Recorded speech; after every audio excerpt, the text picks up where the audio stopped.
حضرت ابن عمر رضی اللہ عنہ روایت کرتے ہیں کہ رسول اللہ صلی اللہ علیہ وسلم نے فرمایا، مجھے اللہ کی طرف سے حکم دیا گیا ہے کہ لوگوں سے جنگ کروں اس وقت تک کہ وہ اس بات کا اقرار کر لیں کہ اللہ کے سوا کوئی معبود نہیں ہے، اور یہ کہ محمد صلی اللہ علیہ وسلم اللہ کے سچے رسول ہیں، اور نماز ادا کرنے لگیں اور زکوٰۃ دیں۔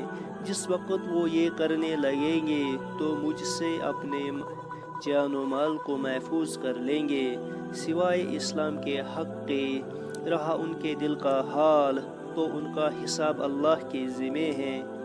رسول اللہ صلی اللہ علیہ وسلم سے دریافت کیا گیا کہ کون سا عمل سب سے افضل ہے؟ آپ صلی اللہ علیہ وسلم نے فرمایا، اللہ اور اس کے رسول صلی اللہ علیہ وسلم پر ایمان لانا۔ کہا گیا اس کے بعد کون سا؟ آپ صلی اللہ علیہ وسلم نے فرمایا کہ اللہ کی راہ میں جہاد کرنا۔ کہا گیا پھر کیا ہے؟ آپ صلی اللہ علیہ وسلم نے فرمایا حج مبرور۔ رسول اللہ صلی اللہ علیہ وسلم نے چند لوگوں کو کچھ عطیہ دیا اور سعد وہاں موجود تھے۔ وہ کہتے ہیں کہ رسول اللہ صلی اللہ علیہ وسلم نے ان میں سے ایک شخص کو کچھ نہ دیا، حالانکہ وہ ان میں مجھے سب سے زیادہ پسند تھا۔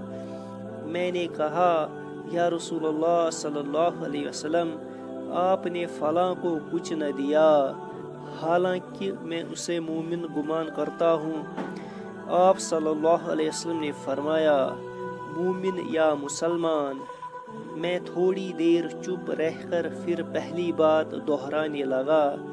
نبی کریم صلی اللہ علیہ وسلم نے بھی دوبارہ وہی جواب دیا۔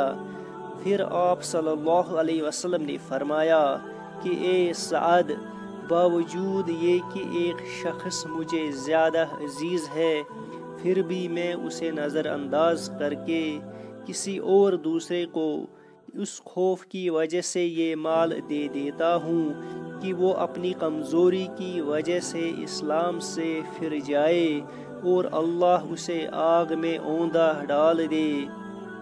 ایک آدمی نے رسول اللہ صلی اللہ علیہ وسلم سے پوچھا، کون سا اسلام بہتر ہے؟ آپ صلی اللہ علیہ وسلم نے فرمایا کہ تو کھانا کھلائے اور ہر شخص کو سلام کرے، خواہ اس کو تو جانتا ہو یا نہ جانتا ہو۔